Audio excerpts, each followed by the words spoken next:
Bueno, un tema gigantesco. ¿Querías decir algo tú? No. Bueno, creo que también es la razón por la cual, con relación al trabajo de Inés Duyac, que da mucha información por un lado, pero que también hizo estos afiches extremadamente interesantes. Juega con estas preguntas, por ejemplo, de los afectos. No hay una información única realmente. Es algo que trata de meterse debajo de la piel. La pregunta para mí, bueno, yo diría, claro, absolutamente sí, el arte tiene muchísimo que ver con el tema del afecto, por un lado. El tema de la emoción es ligeramente diferente también. No sé si queríamos ir a esa distinción, pero podría decir que es absolutamente social. Pero por el otro lado, la razón por la cual mencioné a Mauricio Lacerrato, que es la razón por la cual el capitalismo, por ejemplo, es tan poderoso, porque trabaja con nuestros deseos y nuestros afectos. Queremos objetos, queremos consumir, queremos tener los artefactos tecnológicos más recientes. Así que juega con mucho de esto.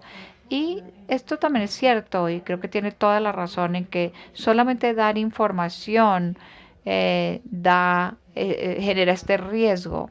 Y creo que es un problema muy grande de este tipo de exposiciones críticas o charlas críticas. Uno habla con un auditorio y es, por ejemplo, en la política alemana actual, saben que tenemos el problema también de la surgida de un partido rojo. Y uno dice, bueno, debemos hablar. Y las personas están totalmente divididas. No, no tiene ningún sentido porque ellos no quieren escucharnos de todas maneras. Y uno convertirse solamente por decir no, no es cierto, estas personas están alrededor del mundo sin pasaportes porque lo aman, porque hay guerra y porque tienen que salvar sus vidas y es la razón por la que están. Y la política de extrema derecha logra jugar sobre los afectos.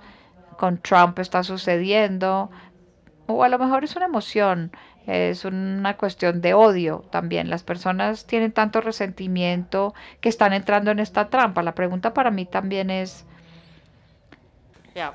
So I mean but then we have again. ahora tenemos poco arte, piezas de arte que también juegan con los afectos y con la pregunta de cómo estos afectos están organizados de manera política y si medimos todo lo que puede hacer una sola pieza de arte en relación con la política, pues siempre se puede fracasar.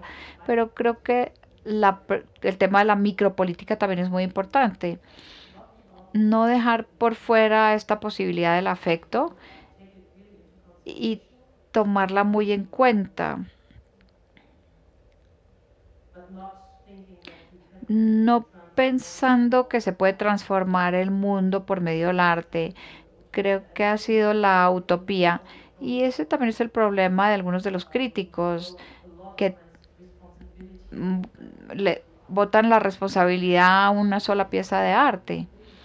Estos movimientos de arte que tratan de cambiar el mundo, que son súper organizados, son organizaciones como el Avangar ruso que también fracasó. Creo que es una narrativa equivocada todo este fracaso.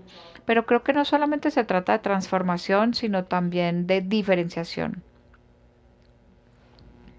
Lo dejamos ahí. ¿Tú quieres decir algo? No.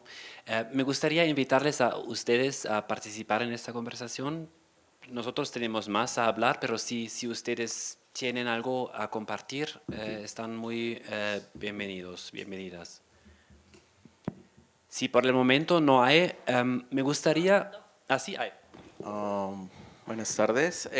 Bueno, yo tengo dos cuestiones o ejemplos alrededor de las charlas y las conferencias que han habido en estos días, me llegan como a puntos que podríamos analizar. No sé si, porque no se trata simplemente de un objeto, sino de la imagen misma del objeto.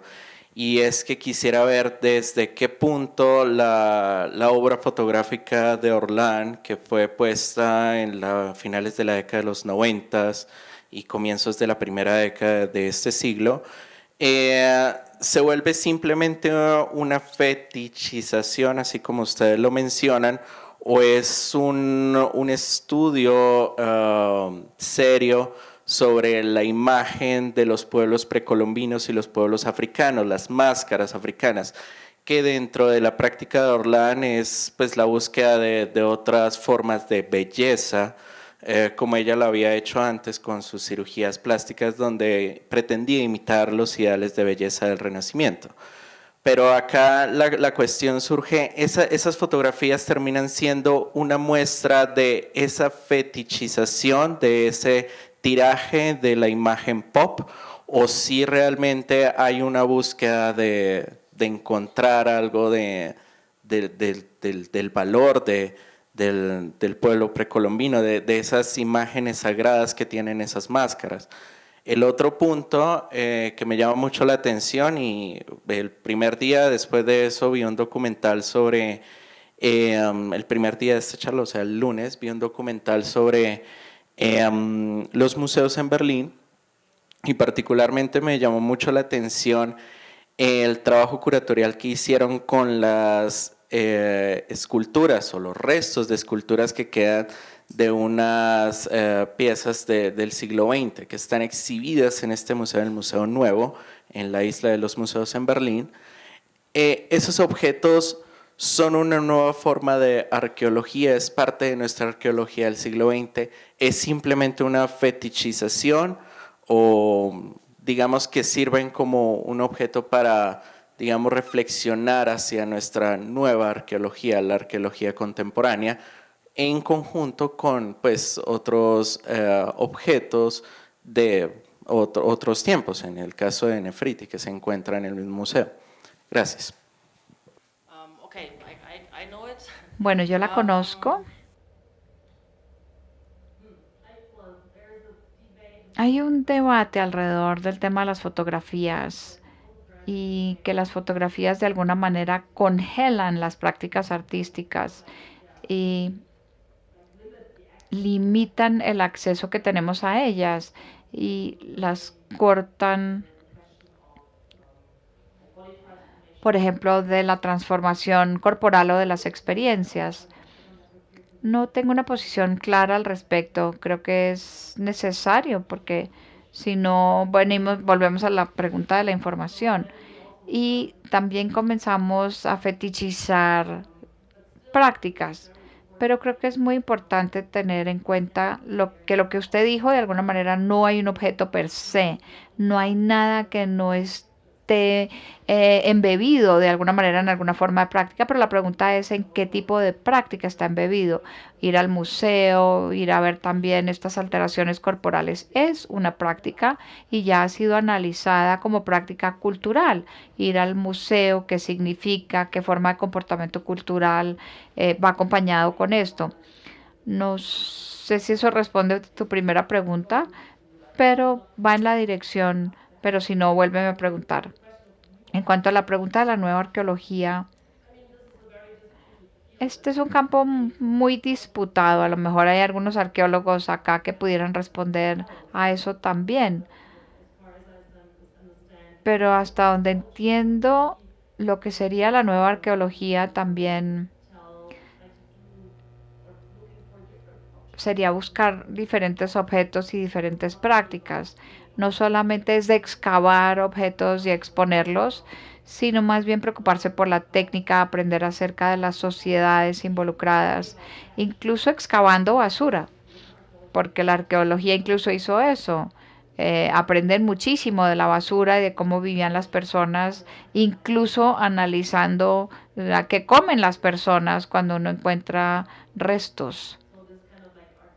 Este tipo de arqueología baja sería más importante que confrontar las piezas de arte del siglo XX con objetos arqueológicos. Es por lo que hablé de la diferenciación y dije que es importante. ¿qué tan lejos va el museo? ¿Solo juega, confronta o ha abierto sus narrativas? Creo que para mí es una pregunta crucial que tenemos que mirar las exposiciones y qué tan lejos van.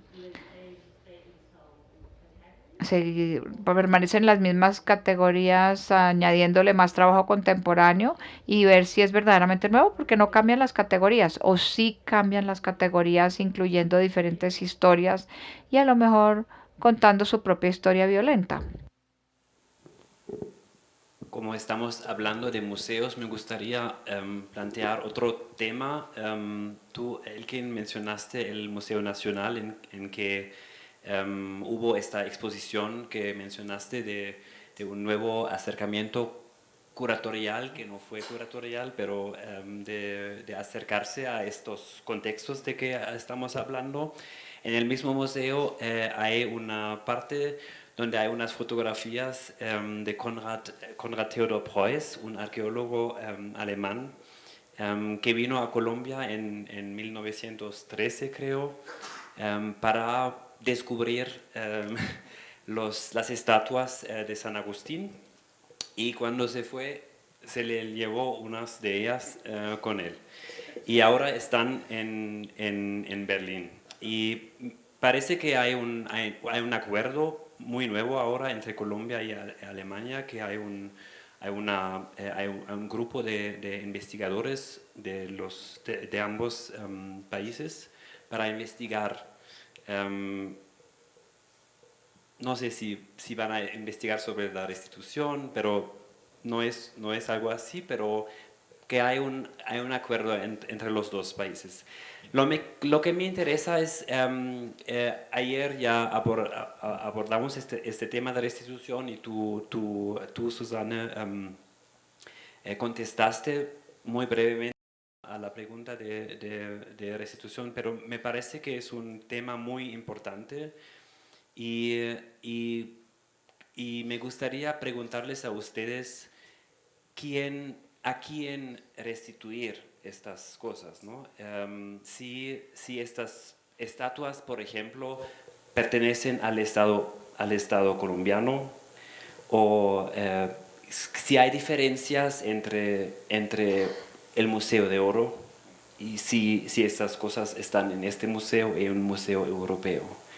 Hay una diferencia entre un museo en un país postcolonial de donde vienen estos objetos, o si están en otra parte del mundo, en América del Norte o en Europa. Me gustaría conocer un poco más la perspectiva de ustedes sobre este asunto. Bueno, una cuestión con la restitución no solo es a quién restituir, sino una pregunta también es como, ¿para qué restituirlos? ¿No? Y es algo que es muy difícil de responder. Puede que las comunidades y los herederos sobrevivan de esos objetos, pero lo que no ha sobrevivido es la práctica ritual, por ejemplo. Entonces, ¿para qué restituirlos? Escuchaba yo aquí en el caso de algunos conservadores y restauradores en Colombia con respecto a las estatuas de San Agustín que están en Berlín, que decían, pero ¿para qué traerlas a Colombia si no se van a conservar bien? Allá están bien, aunque no las exhiban, están conservadas. Entonces el asunto no solo es a quién se dirige la restitución, sino para qué habría que restituirlas. Si Nefertiti llegara nuevamente a Egipto, ¿qué se haría con Nefertiti? ¿No? Incluso podría ser un problema para Egipto, ¿no? Es decir, toca garantizar una construcción, un edificio adecuado para que eso esté allí. De pronto está bien en Berlín, digo yo. Una cuestión, porque desde luego ese es el caso de nuestra restitución, y es una restitución con respecto a una comunidad indígena que ya no existe. Entonces es más como un asunto político y hasta burocrático que cultural en ese caso. Pero con respecto a esas mismas estatuas, sí se dio un problema, no propiamente cultural, pero sí social.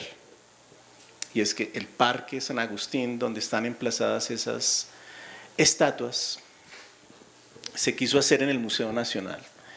una exposición que se llamó Ídolos. ¿Alguien recuerda el nombre de esa exposición? Bueno, entonces, toda la historia, acá no hay comunidades para restituir eso. Ahí es como, no comunidades ancestrales a las cuales haya que restituirles objetos prehispánicos, por ejemplo. Pero sí hay conflictos, y es que en San Agustín hay una población que desde luego ha construido una identidad con respecto a esa riqueza arqueológica. Desde Bogotá, desde una mirada central, hasta donde yo tengo información como operó el asunto, desde el ICANN, y seguramente acá hay alguien y conoce más en detalle el asunto, que estuvo en ese proceso, lo que se quiso hacer fue una exposición con las esculturas en el propio museo, es decir, sacarlas de su territorio. Pero todo este proceso se hizo sin un trabajo con la comunidad, un poco desde una mirada colonial también, del centro de Bogotá. Y lo que sucedió allá es que esa comunidad que no pertenece ritualmente a la historia de esa estatuaria, se plantó, protestó, cerró carreteras, no durmió durante días y no las dejó sacar. Es decir, esto planteó un conflicto. Tanto el ICANN como el Museo Nacional contaban con esas estatuas para la exposición. Como no pudieron sacarse, literalmente tocaría decir así, sacarlas, pues terminaron haciendo como un simulacro de la estatuaria con una museografía, mi experiencia, pero también lo que decían las otras personas, terrible, ¿no? Con un simulacro de ese mundo traído a Bogotá. Esto está en conjunto de muchas experiencias que señalé del Museo Nacional. Hizo una muy bonita sobre el Amazonas, traer Amazonas en Bogotá con una expectativa publicitaria por las calles donde pasa Transmilenio con loros en árboles, y el Amazonas se toma a Bogotá, una expectativa muy efectiva que finalmente resultó en el museo, ¿no? Se hizo con Amazonas, se hizo con los velorios de las culturas afros, y trató de hacerse esto con la estatuaria de San Agustín, pero de una manera colonial. Es decir, persiste en Colombia una mirada que desprecia desde luego a las comunidades indígenas y que desprecia a las comunidades pobres en general. Es decir, somos propietarios de ese legado y podemos utilizarlo como queramos. Lo muy interesante aquí es que la comunidad se plantó y tuvo una posición radical al respecto. Eso de acá no sale, y no salió, o salieron muy poquitas, creo. No salieron efectivamente. Entonces, para volver a la pregunta, en Colombia los problemas de restitución no son los problemas que hay en los museos europeos. Sí. No hay unas comunidades que demanden propiamente algunas piezas como propias, o que hayan sido expropiadas de manera violenta y carguen con esa historia de violencia, ¿no? Acá el asunto es diferente. Yeah, well. Bueno, veo el punto. También ha sido cuando los museos europeos dijeron sí, pero no hay a quien restituírselo porque las comunidades a las que se les quitaron ya no existen, entonces, de todas maneras. Entonces, no hay herederos para estos objetos. Y puedo hablar en el contexto africano, porque todos estos países han pasado por tantas transformaciones, especialmente las comunidades indígenas que ahora están en 3 países diferentes, entonces serían los herederos adecuados. Y ahora hay que comenzar a negociar con los países, porque estas negociaciones lo hacen normalmente hoy día los países, los estados, y uno ya no sabe qué estado es el responsable. Hay muchísimos problemas, pero creo que también hay algo más. Es una pregunta simbólica nuevamente. También se trata de la restitución. La restitución implica reconocer que hay una historia violenta. Europa ha estado involucrada incluso en el colonialismo, y regresar las cosas sería como un gesto de reconocimiento de alguna manera. Ese es un punto. Después el otro punto es que podrían no estar bien preservadas, y ese ha sido el argumento más grande de esto para no devolverlas. Y también pensaba, bueno, pero por supuesto estos objetos han existido durante miles de años en estos diferentes países, definitivamente con diferentes prácticas, pero si no, los europeos no hubieran podido robárselas. Fue una muy buena forma de preservación durante cientos o miles de años. Así que no necesariamente se necesita un museo climatizado para poder preservar estas cosas. Y la tercera pregunta, bueno, depende también de qué tanto se tiene. De alguna manera, los museos ni siquiera pueden mostrar cuando uno dice por qué la restitución, si se quedaran ahí, ¿para qué propósito tendría? Tendría un propósito científico, entonces solamente alimentaría el tema del conocimiento. Entonces, para mí también es ¿por qué no? Podría ser ¿por qué no restituir? Entraría en el tema de producción de conocimiento, pero en una perspectiva muy específica, que es la perspectiva científica. Y, por ejemplo, desde las comunidades indígenas son perspectivas totalmente diferentes que no necesariamente son científicas. Y también hay comunidades que se pueden relacionar con estos objetos. Y el cuarto punto también es el tema de la abundancia. Creo que Europa tiene como 80 o 90% de la herencia africana y eso es muy desbalanceado. Y es un problema porque las personas no pueden contar su propia historia porque necesitan el material, los objetos materiales también para poder contar esta historia. Y el quinto punto que hace que sea mucho más complicado todavía y es algo que Sylvester Vichy señaló, que todos estos temas de restitución siempre terminan en el tema de la propiedad. Y esta es una categoría muy moderna. ¿A quién le pertenece? No en la manera de un legado, que podría ser una posibilidad de continuar una tradición, pero en una manera transformadora, sino una herencia que es más la fijación de un significado anterior. Hay un tema que divide el legado y la herencia. Así que bueno, y volvemos también al tema del commodity, porque entonces estás ligado al valor, a la propiedad, y por ejemplo, él tiene una propuesta radical y utópica de que todos estos objetos deberían ser declarados como algo común para que no le pertenezcan a nadie. Pero esto no se relaciona solamente con los objetos del pasado y ciertas comunidades africanas o ciertos países, sino se relacionaría también con todos los Rembrandt.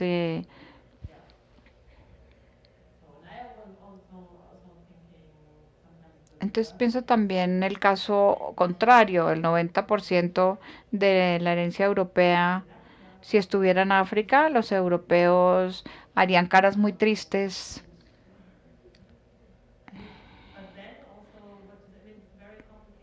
Es una historia complicadísima porque el colonialismo también ha sido el responsable de cortar estas relaciones y de extinguir la posibilidad de transformar esa herencia y convertirla en un legado. Esto hay que tomarlo en cuenta. Esa división y la no existencia ya de un legado. No sucedió de la nada, sino es parte de la historia violenta que hace que eso se vuelva más complicado todavía. Yeah. Me llama la atención algo que dijiste al comienzo de la intervención ahora. Y se conecta cuando hablábamos del arte crítico y que si el arte podía transformar algo y que desde luego endilgarle esa tarea al arte es demasiado. No, que hay que transformar algo. Sin embargo, ¿cómo opera eso? Que cuando algo sucede en el plano de lo simbólico, se dice colectivamente que algo está sucediendo. ¿No? Y por eso nos interesamos tanto en estos objetos y por eso hablamos tanto de ellos. Es decir, así el público de esto sea minoritario y muchas de las acciones que hacen estos artistas son muy sofisticadas intelectualmente, es decir, es un público minoritario quien finalmente comprende aquello que se deconstruyó. Y aunque es un público minoritario, cuando discutimos de esto, nos parece que lo simbólico allí es muy importante. El arte puede que no transforme el mundo, pero cuando decimos que en el plano de lo simbólico ocurrió algo, nos ponemos contentos. Lo que siempre es como una trampa, porque nos ponemos contentos cuando algo se transforma en el plano de lo simbólico, cuando en las relaciones de poder y económicas no se transforma nada. Me llamó entonces la atención lo siguiente que dijiste con respecto a la restitución, que había algo interesante en la restitución, y es que la restitución es algo simbólico. Independientemente si de las comunidades hacia las que se dirige la restitución ya no existen. Porque restituir es algo simbólico, quiere decir que los estados están declarando algo. Y lo que declaran simbólicamente es lo siguiente: reconocemos la barbarie del pasado. Y este gesto de restitución lo confirma. Pero pongámoslo un poco de manera más directa, que al mismo tiempo que se reconoce simbólicamente la barbarie del pasado, se perpetúa la barbarie del presente. Pero aplaudimos el gesto simbólico. Algo se transformó allá arriba, en el universo del símbolo, sin que nada se transformara abajo, en las prácticas cotidianas, las relaciones entre los estados, los inmigrantes en Europa. Restituimos esto, pero controlemos la inmigración, controlemos. Mi gesto simbólico también exige algo. Me llamó la atención eso, no sé si quisieras decir algo más. Yeah, no, you're totally Tiene right. toda la razón, y esa también es la crítica de los que están por la restitución, pero que dicen que la restitución no es suficiente. Temen, como François Macron, todo el mundo piensa, bueno, ¿cuál es el interés? No es alguien, no es un superhéroe. Y dice, sí, ay, sí, repentinamente me doy cuenta del error. Pues claro, hay intereses enormes económicos en la región, mientras que África cada vez es más dominada por la economía china. Francia está perdiendo terreno. Entonces quieren de alguna manera volverse amigos de los países africanos. Y ese es el otro lado de esto. Así que hay que preguntar, cada gesto simbólico tiene algún reclamo. Y a lo mejor reducimos demasiado el término simbólico, demasiado si hablamos solamente de algo que es simbólico. Pero que cada gesto simbólico tiene algún reclamo por detrás. Reconociendo mayor violencia significa reconocer la violencia de hoy también. Pero si se toma más, si se mira así, pues es un gesto muy pobre. Y el arte, por ejemplo, con buena minería se podría ganar muchísimo más dinero de lo que cuestan estos objetos en el mercado. No se pierde tanto dinero, pero se gana más haciendo que haya relaciones políticas posibles y mandando armas a los países. Estoy totalmente de acuerdo en que siempre tiene que haber más. Como ya avanzamos mucho de tiempo, quizás podemos tomar unas preguntas más del público. O contribuciones, Trixie. Gracias. Hablando de la experiencia, hablando de lo simbólico y de lo político, como se está planteando, pienso en la restitución desde una experiencia que yo tuve. Hace un tiempo, estuve en el Museo de Atenas, ¿sí? Un lugar distante, un lugar para visitar, etcétera, etcétera. Con toda la expectativa que iba Y de pronto sentí que estaba en una sala y dije, este es el museo de la ausencia. Y realmente fue una experiencia tremendamente fuerte porque me vi enfrentada a la ausencia de los objetos, ¿sí? Donde están expuestos solamente algunos fragmentos. Y uno se pregunta, ¿y dónde está el resto? Pienso que ahí hay no sé hasta dónde, hay un discurso político tremendamente fuerte porque el turista va a encontrarse con la ausencia, con lo que no está. ¿Hasta dónde se puede preguntar y dónde está? En esa pregunta pienso que hay una restitución y es una restitución simbólica porque me hace preguntarme dónde está, cómo lo completo, ¿sí? Entonces, pensaría que es de alguna manera un lenguaje que está señalando el silencio, está señalando la ausencia, la desaparición, la desterritorialización, ¿sí? O la reterritorialización. No es necesario traer el objeto. Pienso que en la restitución es posible hacerlo de otra manera. No sé, este guión que seguramente fue muy consciente hacerlo de esta manera, quiero pensar así, ¿sí? Quiero ser honesta o quiero entender como honesto el guión, ¿sí? Y no fue necesario restituir, digo, el ejemplo de Nefertiti. Puedo hablar de la ausencia de ella. Y en ese sentido pienso que el arte que trabaja con esta desmaterialización del objeto o rematerialización del objeto en un lenguaje, ¿cierto? Hace una tarea o hace un trabajo de desplazamiento del objeto. Gracias. Gracias. Tomamos, sí.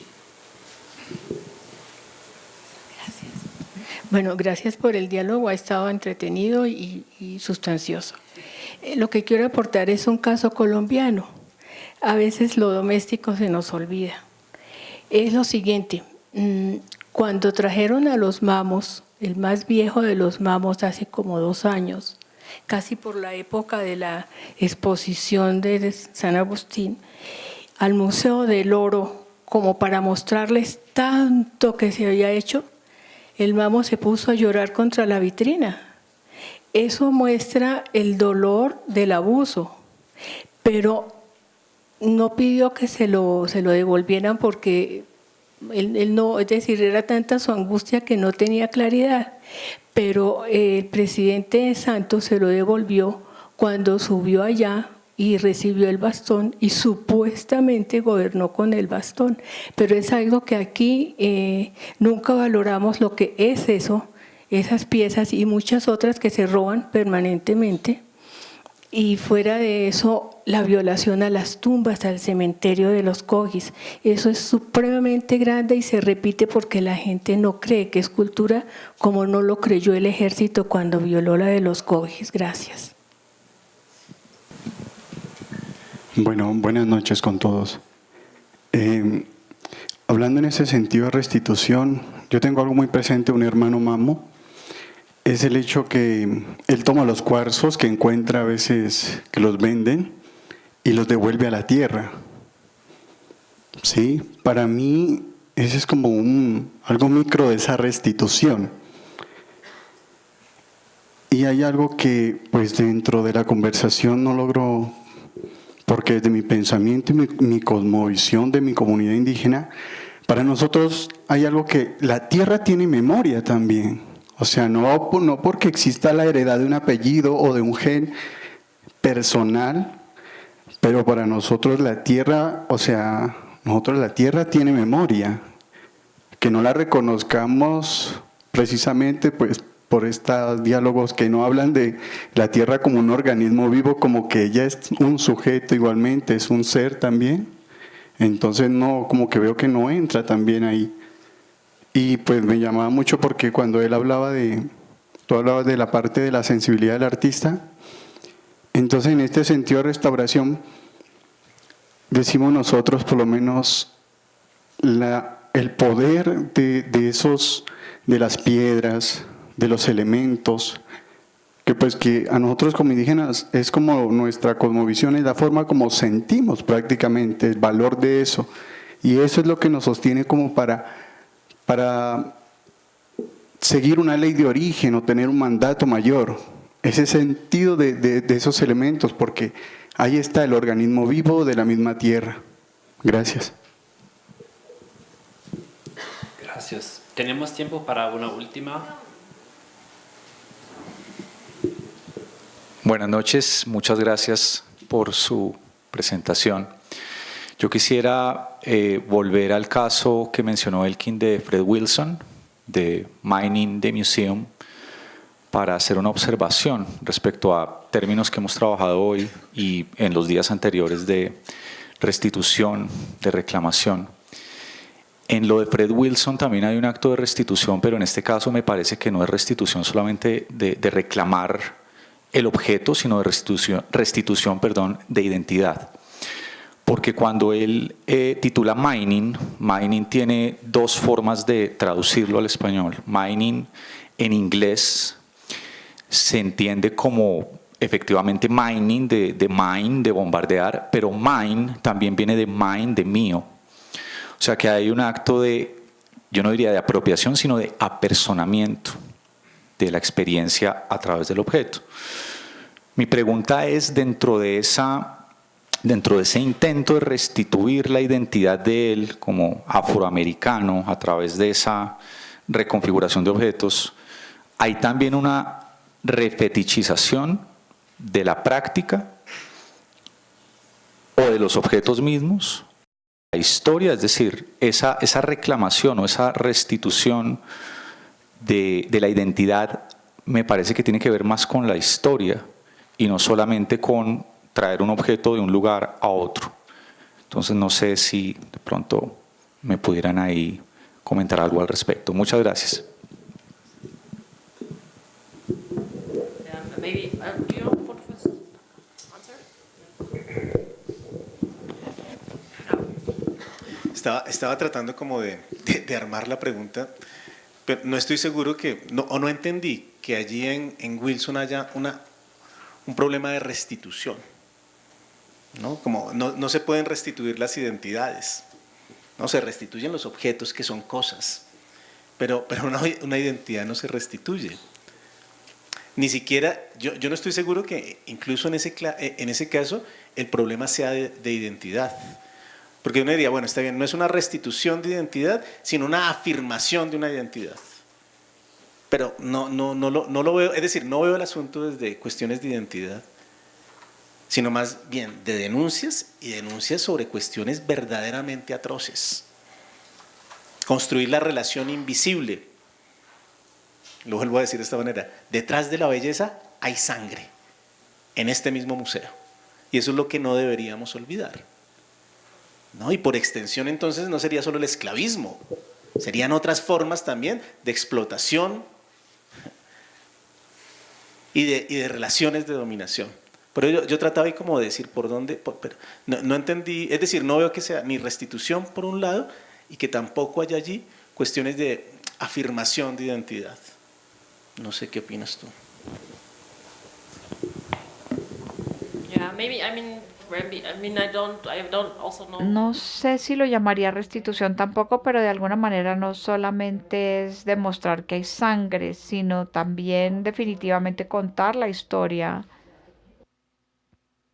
de las personas para que se puedan relacionar con sus propias historias, que es una historia mucho más atroz que la que ha contado el Museo de Baltimore hasta ahora. Así que de alguna manera es una posibilidad de poder contar esta historia. Y en el último salón había como el primer astrónomo negro del siglo XVIII. También celebraba un conocimiento y a la persona que apareció en los libros de historia. No es como restitución, sino reconectar una historia que no ha sido contada hasta ahora. Eso creo que también es una parte importante. Con este museo nuevamente, hasta donde yo sé, puede haber cambiado hoy, pero hace más o menos 10 años más tarde no había habido cambios en la estructura institucional, porque ha sido hecho por blancos. Básicamente, no sé, Baltimore creo que tiene un 90% de población afroamericana. Entonces, estructuralmente no ha cambiado demasiado.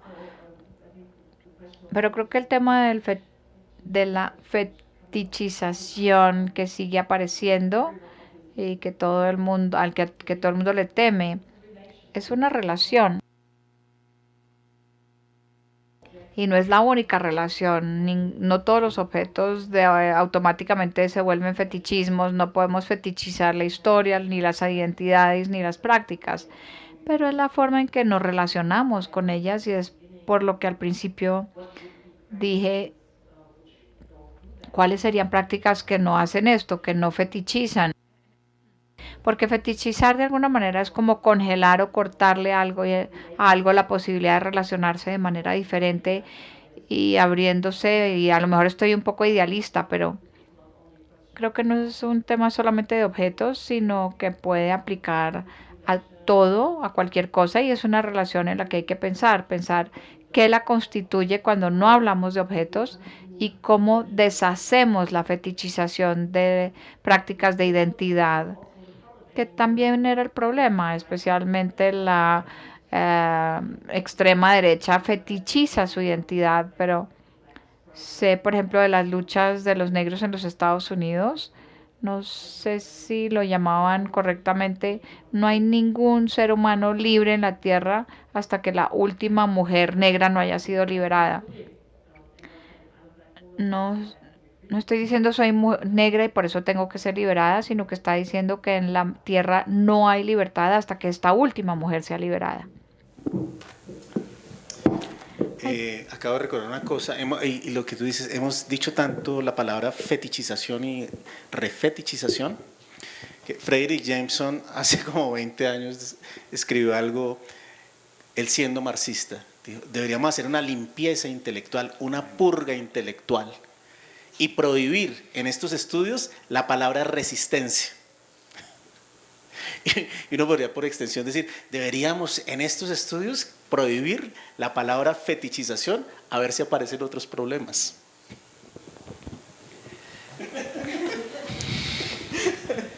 Pues esto es el momento de cerrar estos 3 días de